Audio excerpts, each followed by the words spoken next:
স্বপ্নগুলো আর পূরণ হলো না, তাই যন্ত্রণাগুলো নিয়ে একা আছি।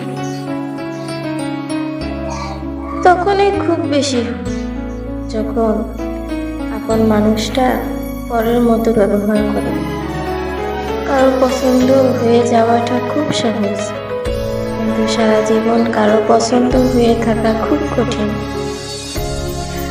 আমাদের জীবনটা এই জ্বলে থাকা বাল্বটার মতো, কখন যে তা ফিউজ হয়ে যাবে বলতে পারবে না। দুঃখ এটাই নয় যে আমি তোকে পাবো না, কষ্ট এটাই যে আমি তোকে কখনোই ভুলতে পারবো না। অবহেলা শেষ হলে ডাক দিস, আমি আবারও ভালোবাসবো। জড়িয়ে ধরে বলতে চাই, আমি শুধু তোকেই চাই।